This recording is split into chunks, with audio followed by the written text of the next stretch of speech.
આજે ભલેશ્વર ઝઘડિયા વિધાનસભામાં આમ આદમી પાર્ટીની પરિવર્તન સભા હતી. આજની સભામાં ભાજપ, કોંગ્રેસ, બીટીપી અને સામાજિક સંગઠનોના રિટાયર અધિકારીઓ સહિત હજારોની સંખ્યામાં કાર્યકર્તાઓ આમ આદમી પાર્ટી પરિવારમાં જોડાયા છે, જેમનું અમે સન્માન સાથે પાર્ટીમાં સ્વાગત કરીએ છીએ. જે પ્રકારે 30 વર્ષ ગુજરાતમાં ભારતીય જનતા પાર્ટીનું શાસન હતું ચાલે છે, આગળ 50 વર્ષ કોંગ્રેસનું શાસન હતું.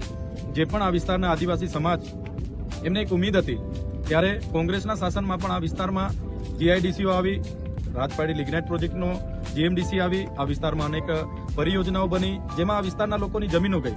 એ જ પ્રકારે આજે ભાજપ પણ આ વિસ્તારમાં લિગ્નાઇટ પ્રોજેક્ટ વાલિયા હોય, દમલાઈ હોય, હાઈસ્પીડ કોરિડોર અંકલેશ્વરથી એકતાનગરનો હોય, જેવા અનેક પ્રોજેક્ટ લાવીને આ વિસ્તારના લોકોની જમીનો સંપાદન કરવાની તજવીજ હાથ ધરે છે.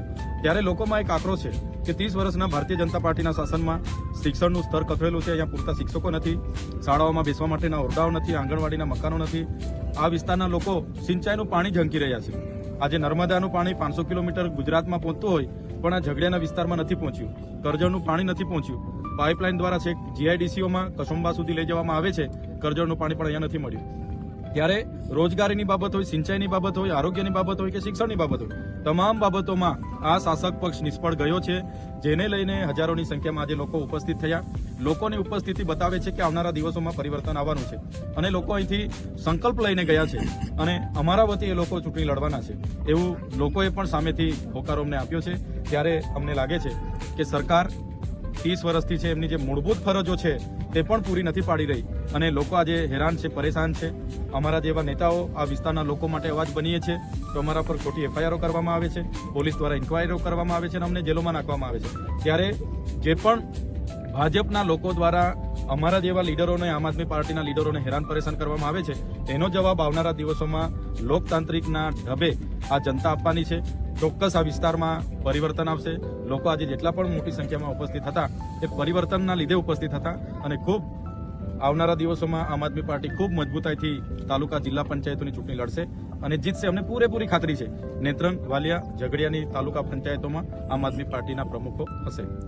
આજે આ પરિવર્તન સભા ભલેશ્વર ખાતે થઈ છે, ત્યારે ગુજરાત આદિવાસી સમાજના પ્રમુખ ચંદ્રકાંત વસાવા પણ આમ આદમી પાર્ટીમાં જોડાવાના હતા એવી ચર્ચાઓ ચાલતી હતી, એના માટે શું કહેશો? ચંદ્રકાંતભાઈ વસાવા એક સેવાભાવી વ્યક્તિત્વનું નામ છે, જેમણે કોરોનાના સમયે પોતા તમામ વિસ્તારોમાં એક ધારાસભ્ય અને એક સાંસદે ના કરી હોય એટલી સેવા એમણે તે સમયે પણ કરી છે.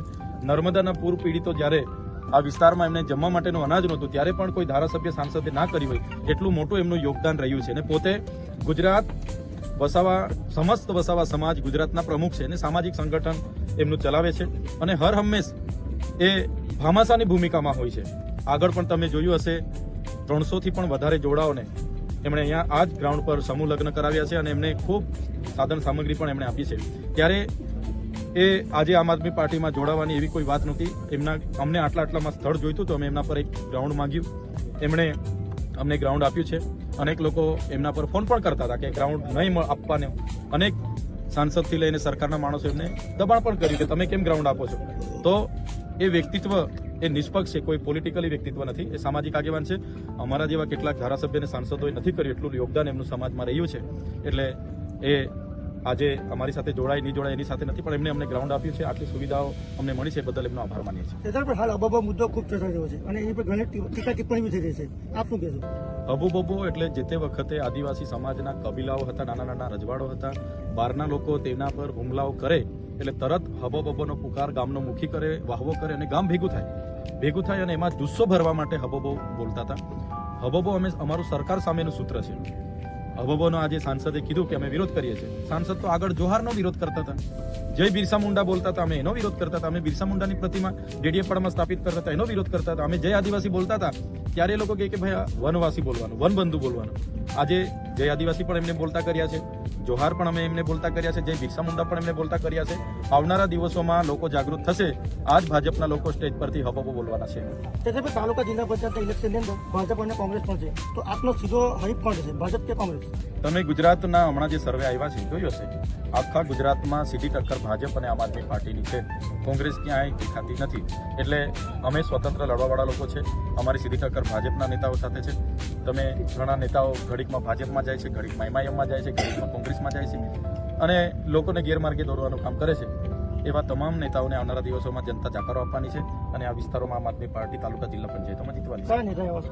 મહેશભાઈ વસાવા, જે મહેશભાઈ વસાવા બીટીપી પાર્ટી બનાવી અમારા જેવા બધા જ યુવાનો એમાં જોડાયા. અમને અમારા ભવિષ્ય એમાં બનાવવાનું અમને લાગ્યું કે ચાલો સમાજની પાર્ટી છે. જ્યારે લડવાનું આવ્યું તો ભાજપના ઇશારે ડેડિયાપાડામાં નબળો ઉમેદવાર હતો બહાદુરભાઈ કરીને એને ટિકિટ આપી દીધી. 3000 મત મળ્યા. ઝઘડિયામાં ભાજપે એમને પ્રેશર કર્યું કે ભાજપે કીધું કે પૈસા મળી જશે. છોટુભાઈ વસાવા સામે પોતે ફોર્મ ભર્યું, પોતાના પિતા સામે ફોર્મ ભર્યું. વિચારો ને તમે. એટલે આજ મહેશભાઈ વસાવા ભાજપના કહેવાથી, મનસુખભાઈના કહેવાથી હવે કોંગ્રેસમાં જોડાયેલા છે. લોકોને ગેરમાર્ગે, એટલે જે વ્યક્તિ પોતાના પિતાના ના થાય એ કોના થવાના છે. એટલે અમે એવા લોકોના તો નામ પણ નથી લેતા. અને જે અમારું પૂરું કરવાની વાત કરે છે, આજે તો ચૈતરભાઈ વસાવા સાથે હજારો લાખોની સંખ્યામાં યુવાનો જોડાયેલા છે. અને અમારી પાસે શું છે તે પૂરું થઈ જવાનું? અમે તો ખુલ્લી કિતાબ છે.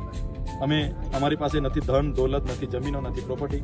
એટલા માટે અમે સરકાર સામે લડીએ છીએ, વિધાનસભામાં પણ લડીએ છીએ, ગ્રાઉન્ડ પર બી લડીએ છીએ. એટલે કહેવાનો મતલબ કે જનતાને જાગૃત કરવાનું કામ અમારું છે, નેતૃત્વ પૂરું પાડવાનું કામ અમારું છે, જે કરીએ છીએ. અને આવનારા દિવસોમાં એ પરિવર્તન આવવાનું છે.